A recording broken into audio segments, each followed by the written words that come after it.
हरि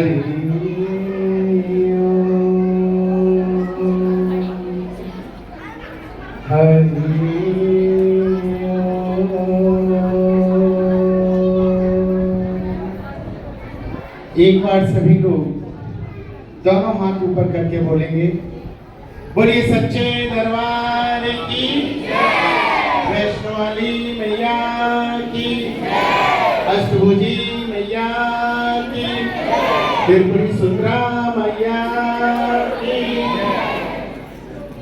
भारत माता की। मंच पे विराजमान हमारे क्षेत्र के बहुत ही सम्मानित व्यक्ति, सांसद प्रतिनिधि संजय बाली जी मेरे बहुत ही सारे हैं, उनकी धर्मपत्नी, उनका पूरा परिवार मेरे साथ पधारे वृंदावन से। एक बार सभी माताएं शांत हो जाएं। माताएं, जीवन में आप लोग माया से इसीलिए नहीं निकल सकते क्योंकि माया में पड़े हुए हो। ये थोड़ा आगे से हट जाएंगे, थोड़ा इधर देखो मुझे, एक मिनट में सुन लीजिए। बच्चे बोल रहे हैं, बच्चे। पूरी जिंदगी आप बोलेंगे, 5 मिनट मुझे सुन लीजिए फिर बोलिए।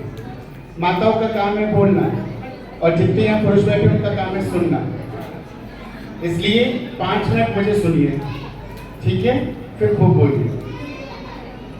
हमारे साथ वृंदावन से पधारे आचार्य देव मुरारी बापू जी, भाजपा के वरिष्ठ नेता राजस्थान से पधारे हैं, बाप से हरि जी हमारे साथ हैं, और भी कई गणमान्य व्यक्ति इस मंच पे हैं जो मेरे पूर्व से परिचित हैं। नागर जी थे, अभी नवाब सिंह जी, और भी सभी लोग जितने भी यहाँ बैठे हैं इस मंच पे, ये सब मेरे बड़े प्रिय हैं। मेरे दिल में जो धड़कनें हैं वो इनकी वजह से चलती हैं, क्योंकि इनका प्यार मुझे बहुत मिलता है। मंच पे विराजमान व्यासपीठ पे हमारी मंजू जी, कनकलता जी, जो कि अपनी सुंदर वाणी के माध्यम से आप सबको माँ दुर्गा के चरित्र का वर्णन कर रही हैं, दुर्गा सप्तशती सुना रही हैं और आप लोग सुन रहे हैं। क्या हम एक बात जानना चाहते हैं कि जो वो सुना रही हैं क्या आप इसको जीवन में उतारती हैं? सुनना और जीवन में उतारना दोनों में फर्क है। हम लोग क्या करते हैं, सुनते हैं और सुनने के बाद सब माताओं की आदत होगी जैसी खड़ी होंगी और साड़ी को झाड़ेंगी, मतलब आपने जो भी दिया कनकलता जी सब यही छोड़ा, हम अपने घर चले। इसका सुनने का कोई मतलब नहीं। अगर भगवान को जानना है तो पहले ये जान लो कि भगवान है क्या। आप लोग अभी तक भगवान को समझ नहीं पाए। ओंकार बिंदु संयुक्तम नित्यम ध्यायन्ति योगिना कामदम मोक्षदम चैव ओंकाराय नमो नमः। ये हमारे शिष्य हैं, अभी इन्होंने हमसे कहा महाराज जी आप शिव और राम के बारे में जो बताते हैं थोड़ा हमें बता दीजिए। ये खाली राम और शिव की बात नहीं है, आप तत्व को समझिए। तत्व को समझ नहीं पाए इसीलिए आप भगवान के प्रति श्रद्धा समर्पण विश्वास जागता नहीं है। शिव में कितने अक्षर हैं? कोई माता बताएगी शिव में कितने अक्षर हैं? बोलो। शिव में अक्षर बोला मैं, शिव में 2 अक्षर। शिव में कितने अक्षर हैं? और राम में कितने अक्षर हैं? 2। शिव ने कहा मैं श्रृंगार करता और राम ने कहा मैं पालन करता। शिव डिस्ट्रॉयर है, खत्म करता है सब कुछ, और राम क्या करता है? पालन करता है। शिव शमशान का वासी है और राम वैकुंठ का वासी है।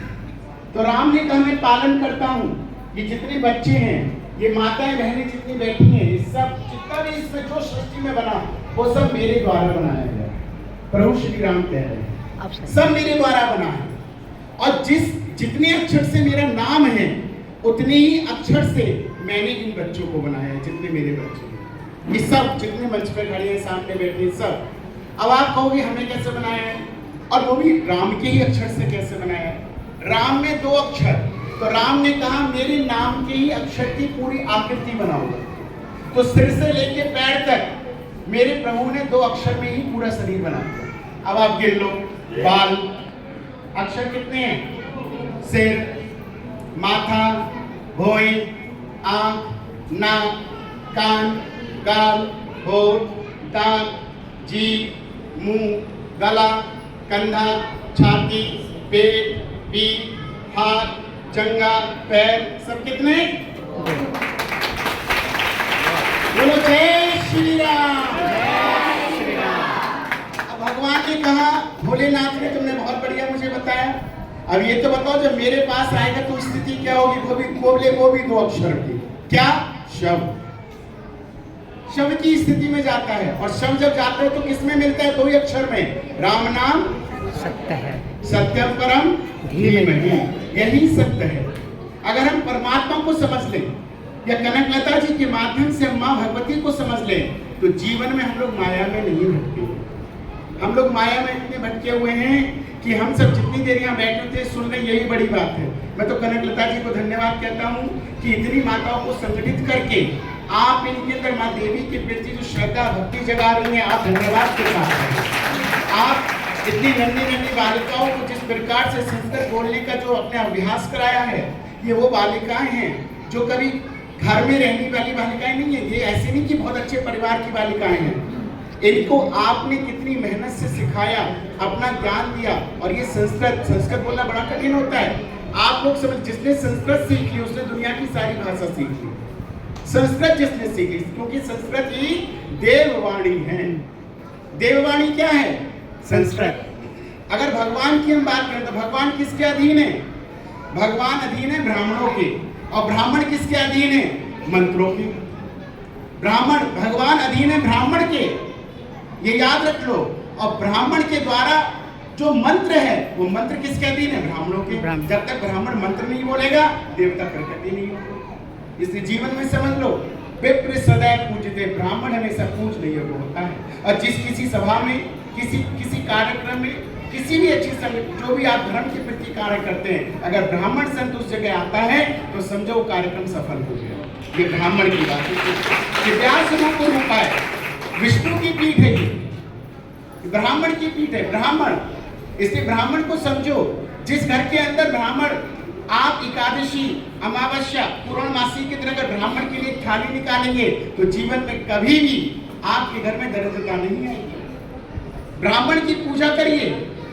ब्राह्मण की थाली अगर घर से निकलेगी किसी भी तिथि पे, चाहे एकादशी हो या अमावस्या या पूर्णमासी, अगर ब्राह्मण नहीं प्रसादी ग्रहण करे तो गौ माता को जरूर खिलाइए, लेकिन खिलाइए ब्राह्मण को तो अवश्य। इसे जीवन में याद रखिए, ब्राह्मण का सदैव सम्मान कीजिए। ब्राह्मण भी वो, ये नहीं, ब्राह्मण की परिभाषा को समझिए। ब्राह्मण कौन है? खाली ब्राह्मण भगवा से नहीं होता। ब्राह्मण और साधु में भी फर्क होता है। साधु, कई लोग साधु जो भगवा पहनते हैं वो साधु होते हैं, लेकिन ब्राह्मण जो कुल में जन्म लिया हो वही ब्राह्मण है।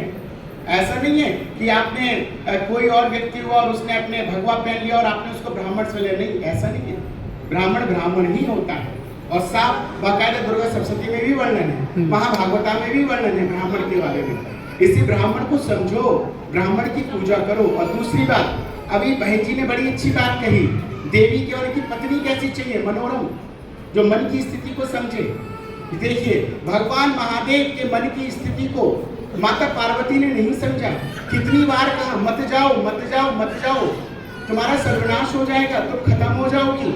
उस जगह बिल्कुल नहीं जाना चाहिए जहां तुम्हारा अपमान हो रहा है। लेकिन फिर भी सती चली गई। और क्या हुआ सती को? सती ने क्या देखा? आत्मसमर्पण करना पड़ गया। क्या मिला? तो इसलिए अगर पति ये कहता है कि मेरे पत्नी मनोरम चाहिए, तो मनोरम का मतलब जो अपने पति के मन के भाव को समझे, पति की विचारधारा को समझे।